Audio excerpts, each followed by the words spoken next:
Hola, buen día Ariel, ¿cómo estás? Te saluda Sergio Centenaro, Ronnie Fuchs, estamos en Radio Lateral. ¿Cómo están, Sergio y Ronnie? Un gusto hablar con ustedes.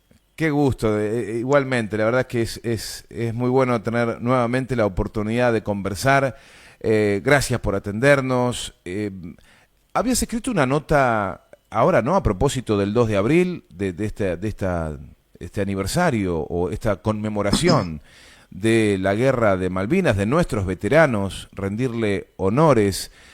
Habías escrito un artículo muy profundo, pero lo vinculabas a el peronismo. Lo estuve leyendo, me parece muy, pero muy interesante, y la verdad que es un costado que habitualmente no se revisa la historia de Malvinas.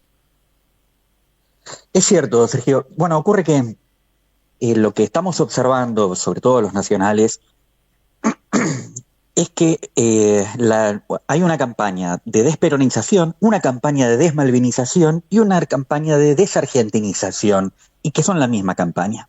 Entonces, necesitamos recordar, hacer una observación sobre lo que ha ocurrido en la historia de la Argentina y descubrir que Malvinas es una de las causas pendientes desde el momento mismo en que el invasor inglés expulsó a la ocupación argentina de las islas. Y que frente a esto, cuando se liga la causa Malvinas exclusivamente al último intento en la guerra del año 82, se olvidan hitos históricos que son fundamentales. Y entre ellos, los más sobresalientes han tenido lugar precisamente durante las gestiones de Perón y de su mujer Isabel Perón. Y esto es lo que yo rescato en este artículo, con algunos elementos que tienen que ver con tópicos históricos que están comprobados y sobre lo que hay abundante documentación. Entonces yo menciono, vos leíste el artículo, así que Mm, para vos va a ser una reiteración, pero mm. este, menciono la preocupación que tenía la Gran Bretaña con la llegada del peronismo, porque había visto afectados sus intereses centralmente, porque ellos tenían, esto de acuerdo con los partes de inteligencia que a los que me refiero, especial interés por nuestro país, al que consideraban una de sus colonias, ya mismo cuando habían intervenido en la oportunidad de la declaración de la independencia, o cuando cuando la Argentina, el pueblo argentino, en aquel entonces las Provincias Unidas del Río de la Plata, se pensaron Estado-Nación y se dieron gobierno patrio en 1810. Esto, fíjate que ocurre eh, pocos años después de las invasiones de 1806 y 1807, que fueron intentos de la Gran Bretaña por hacerse de la ciudad de Buenos Aires, porque ya tenían conocimiento de la cantidad de recursos y posibilidades que daba nuestro país y fundamentalmente nuestra región, que era a través el, de la cuenca del Plata, la posibilidad de ingresar hacia mucho que era fantasía en ese entonces, incluso hasta la leyenda, la propia leyenda del Dorado, o la leyenda de ciudades hechas en material de plata. Se encontró ya en aquella época con una resistencia nacionalista muy fuerte. Y recordamos la Vuelta de Obligado y el modo en que la escuadra más importante de mar que había tenido el mundo en ese entonces, que integraban ingleses y franceses, quisieron venir a comerciar eh, acompañados por 20 buques de guerra. Ingresaron a un país que estaba apenas naciendo y que se resistió con tal fiereza que esa empresa, que atravesar el río, le costó más caro que encarar una guerra. Perdieron buques, perdieron recursos militares, y dijeron, bueno, lleguemos a un acuerdo porque con estos locos no se puede. Ujú, Durante ujú. los gobiernos nacionalistas, y me refiero a los gobiernos de Perón, hubo además la inteligencia de decir, bueno, descolonializamos, vamos a tener una posición soberana explícita. Se atrevieron los gobiernos de Perón a desarrollar un país que era hasta entonces exportador de piensos, que prácticamente exportador de alimento para animales. Hoy ocurre prácticamente lo mismo. No tienen valor agregado en las exportaciones agrarias, y recursos como la carne tampoco tiene un valor agregado, y las inversiones inglesas en la Argentina se vieron duramente afectadas, sobre todo también por los procesos de nacionalización. Pero hubo una etapa crítica en esa nacionalización, en ese proceso de colonización de Argentina, que fue durante el tercer gobierno de Perón, cuando en los últimos 8 meses de vida que le quedaban al único ciudadano argentino elegido 3 veces por voluntad popular como presidente, eh, cada propósito que se daba, que se proyectaba, lo coronaba en éxito. Fíjense que había la Argentina recuperado hitos en materia de justicia social, en materia económica y en materia de desarrollo en esos últimos 8 meses de vida que le quedaban a Perón, que solamente habían sido alcanzados por sus anteriores dos gobiernos. En la década del 70, Inglaterra entendía, además, que la profundidad de la intención de integración territorial que tenía el gobierno de Perón era imposible de batir.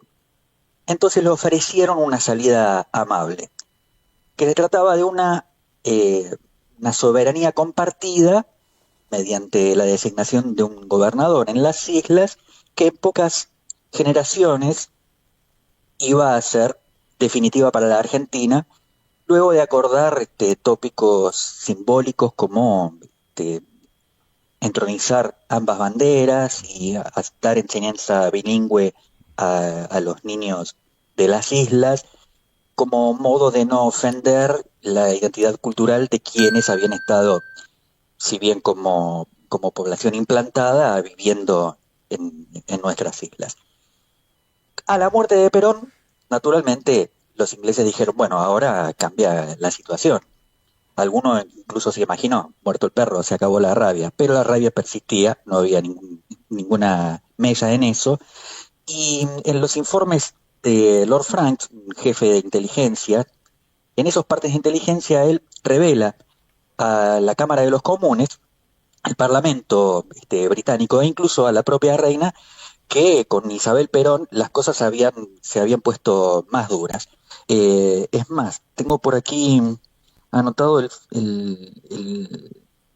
textual de Lord Franks cuando dice en el año 76, si bien es posible que se establezca una corta tregua, es previsible la toma de nuevas medidas, hablaba del gobierno de Isabel, contra los intereses británicos bajo la forma de un aumento de presión hostil, tanto política como económica. Y él concluía, nunca antes un gobierno había atacado con tanto ensañamiento los intereses británicos en el Río de la Plata.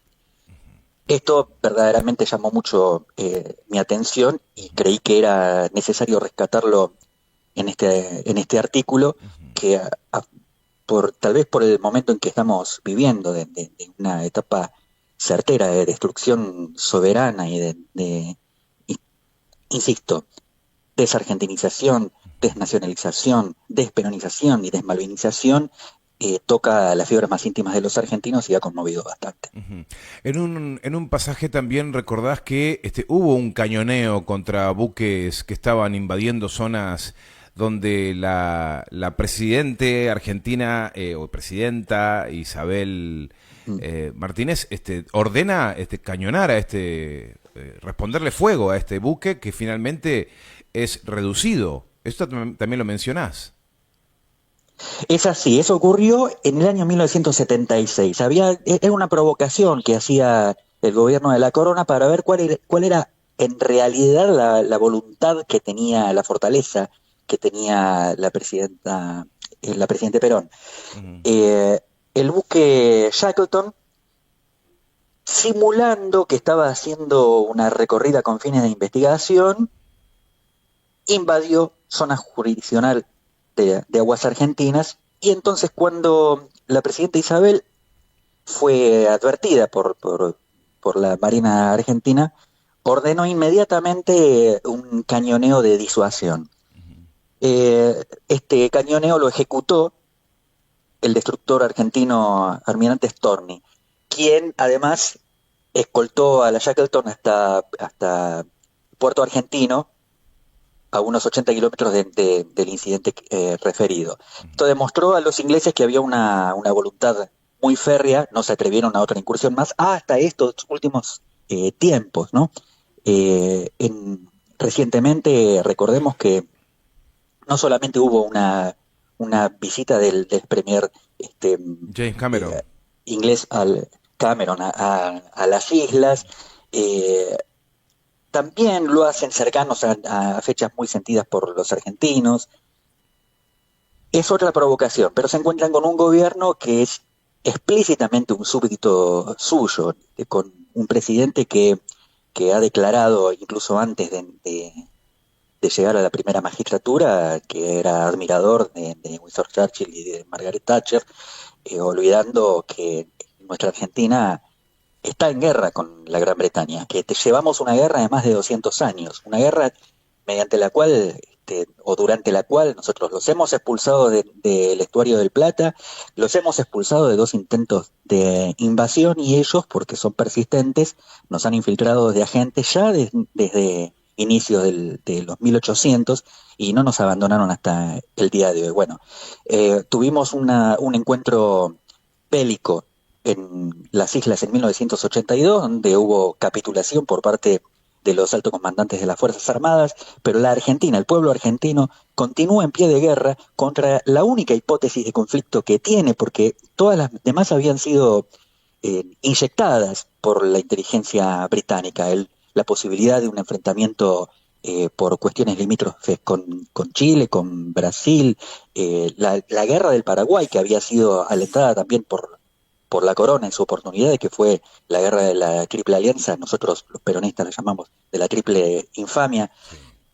1982 fue una capitulación militar en el marco de una guerra que persiste y que no vamos a declinar solamente porque aparezca un cipayo para gobernar estas pampas. Un cipayo que además no tiene autoridad y que como un tirano pretende decidir sobre los destinos de la nación como si fuese el administrador de un edificio de renta, como si vos vivieras en un departamento y un día él decidiera que puede vender los departamentos, el tuyo incluido. Aquí, cuando un pueblo elige al presidente es para administrar la cuestión del Estado, no para desguazarlo, para venderlo y para entregarlo a los intereses extranjeros. Esto también revela la dimensión de esta guerra que nosotros tenemos contra un paradigma, que es el paradigma imperialista que representó durante siglos la Gran Bretaña y que hoy sigue siendo el fundamento ideológico del imperialismo en el mundo. Estaba conversando, Ariel, en estos días con algunos amigos que me relataban con preocupación la situación desde lo personal, que es complicado. En muchísimos casos, en muchas familias argentinas están viviendo una situación grave económica, pero también nos discurríamos en cómo están poniendo patas para arriba tantos años, ¿no?, de derechos conquistados para los trabajadores, cuestiones que tienen que ver con la Constitución Nacional, con con el plexo de leyes que protegen muchas de las estructuras que tienen que ver con la protección de nuestra soberanía, nuestros recursos naturales. Están yendo por todo y es muy difícil. Esto también te quiero compartir, esta inquietud. Es muy difícil Sí. tomar dimensión de la agresividad o de el gran retroceso que está proponiendo este gobierno. Creo que están yendo a pasos tan acelerados que me recuerda, por ejemplo, para citar un caso o citar un ejemplo casero, que tiene que ver, por ejemplo, con lo que hacen los ladrones cuando ingresan a una casa. Uno de los elementos que tienen para causar shock en la familia a quienes van a robarles es cuando ingresan tirar todo, romper todo a los gritos. Eso genera bloquea a la persona que está siendo agredida. Yo creo que ese es el estilo con el que entró Javier Milei y todo este equipo de ladrones a la Casa Rosada, y todavía me cuesta darle una correcta interpretación a lo que están haciendo, pero no podemos salir de nuestro asombro. ¿Cómo lo estás analizando, Ariel? ¿Y qué es lo que se puede hacer en materia de reacción, ¿no? Desde el campo nacional y popular, desde el peronismo, ¿qué es lo que se puede hacer? Primero te tengo que agradecer esa imagen que es sobrecogedora. Realmente son un grupo de forajidos que han ingresado a nuestra casa y han destrozado todo para amedrentarnos y en muchos de los casos lo han logrado. Por lo pronto podemos observar que este gobierno que hizo de su campaña el ataque contra la casta y contra la corrupción y contra los abusos de la clase política, llega para cometer esos abusos en su propio favor. Y que se ha convertido verdaderamente en una autocracia que pretende la suma del poder. En ese sentido, nosotros tenemos que observar qué es lo que está ocurriendo con la República. Los argentinos hemos elegido, luego de consagrar el Estado-Nación, un sistema de gobierno republicano y federal. Tenemos 3 poderes que componen el Estado, que tienen un valor equivalente y que se controlan 2-1. Pero hoy es la política precisamente la que está fallando. Hoy los contrapesos que están en la Constitución no están funcionando porque falta voluntad en los que deberían estar ejerciendo la oposición. En el esquema republicano, el día que se elige al gobierno mediante elecciones libres, se elige también a la oposición. Se dice, yo quiero que este gobierno, y se dice, y yo quiero que ustedes sean la oposición. Aquí hubo primero un acuerdo infame entre los ganadores de la elección y los peores perdedores, o sea, los últimos en esta misma elección, para consumar o para continuar el camino que había sido tratado por el macrismo a partir de diciembre de 2015, y que lo inició también con tanta ferocidad y apuro como el de Milei, pero con menos brutalidad, porque todavía tenía temores sobre la respuesta del sistema republicano, que hoy está virtualmente narcotizado.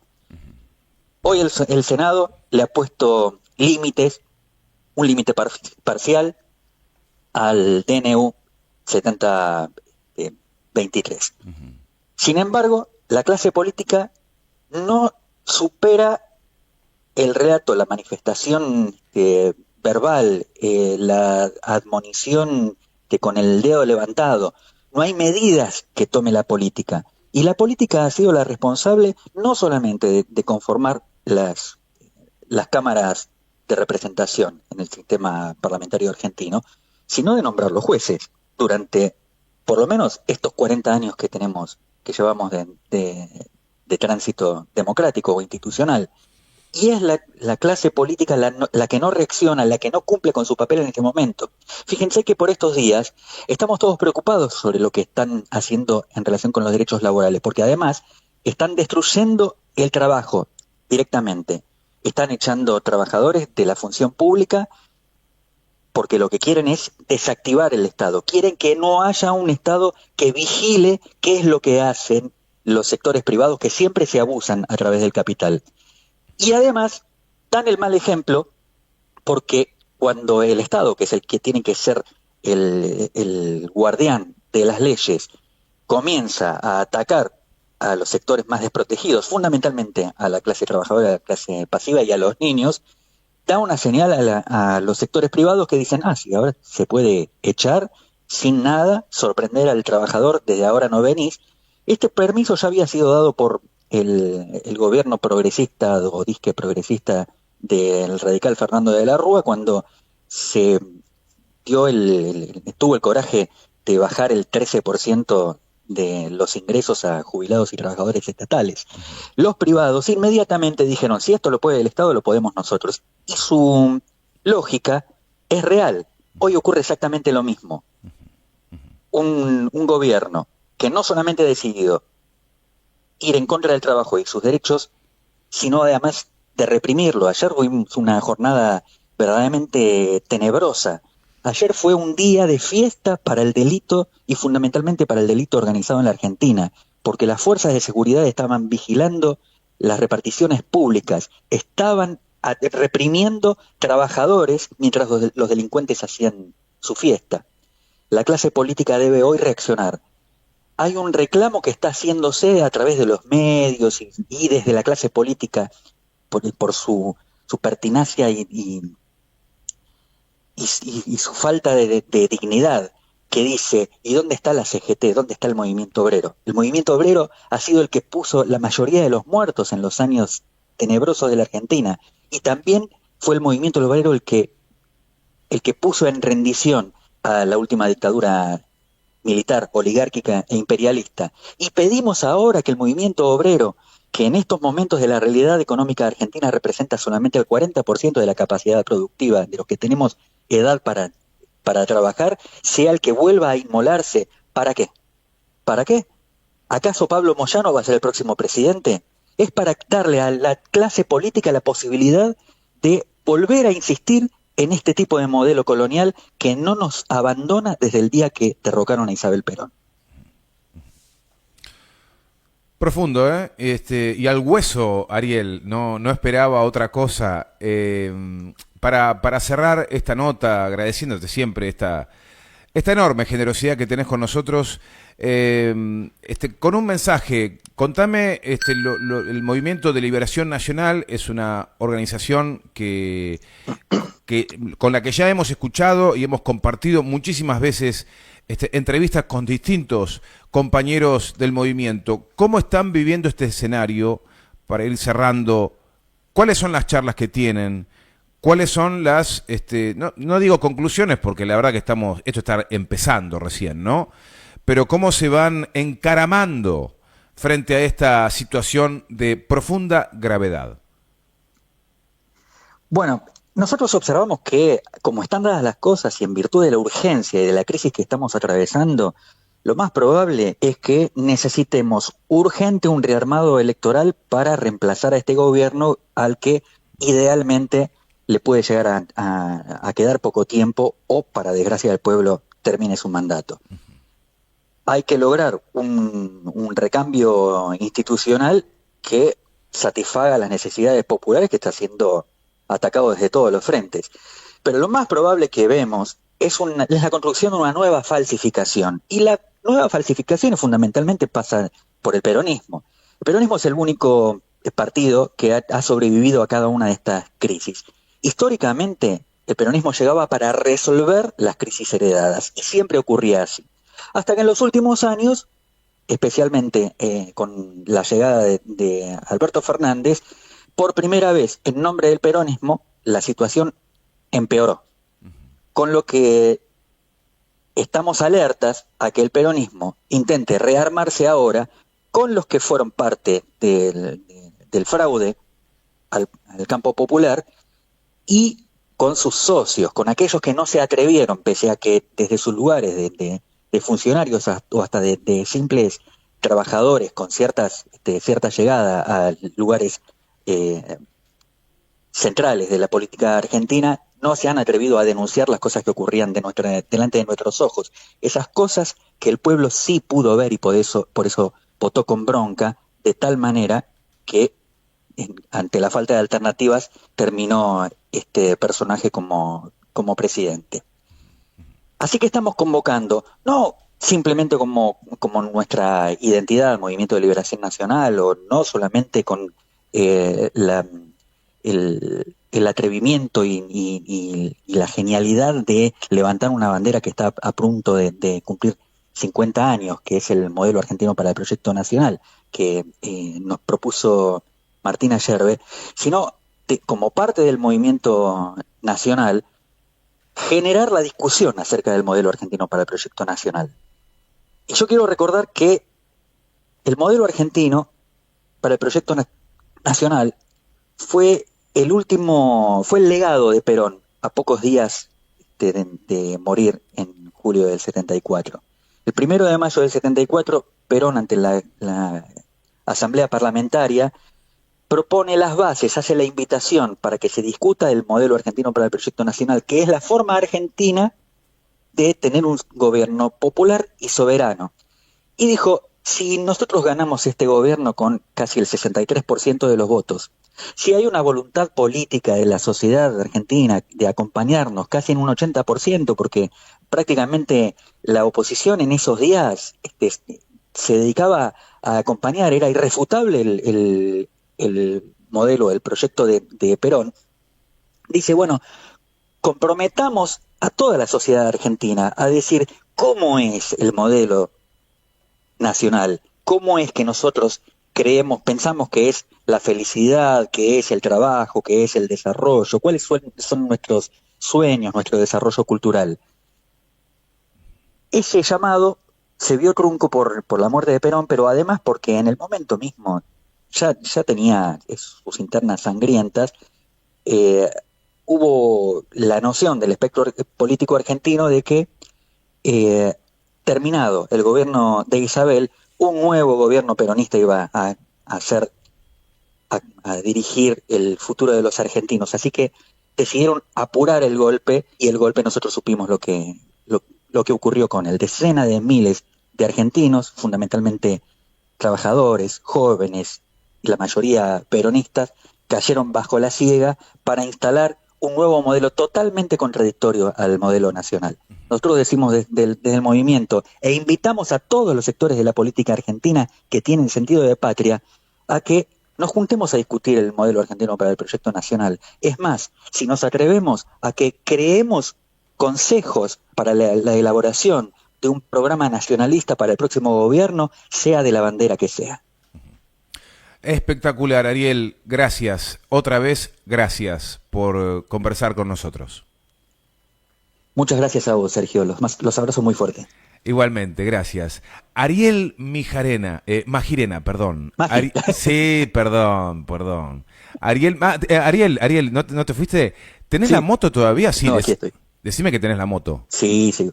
Sí, tengo la Vamos. moto, tengo la moto. Tengo un gran amor con la moto, pero como es una cosa mueble, sigo vendiéndola. No, Intentando. Lo que pasa es que con no, estas no. condiciones económicas está muy difícil. Por favor, Ariel, hagamos una campaña para que Ariel Majirena no venda su moto. Recordame qué cilindrada es, qué moto es.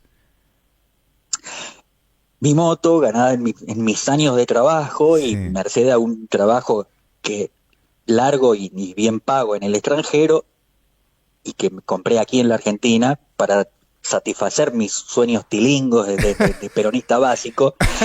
Es una Harley Davidson Qué locura. Tina Defender Police, 1450 centímetros cúbicos, un clásico que te deja temblando. Me quedo Hermosa. loco. Pero Cuando- bueno, estoy sin trabajo, así que necesito de No, ponerla en circulación. hagamos una campaña para que Ariel Majirena no tenga que vender su moto, esa joyita. Cuando vayamos con Ronnie por Buenos Aires nos vamos a subir arriba para sacar una foto. Yo sé que ya nos invitaste a dar una vuelta, pero no nos animamos. Desde ya.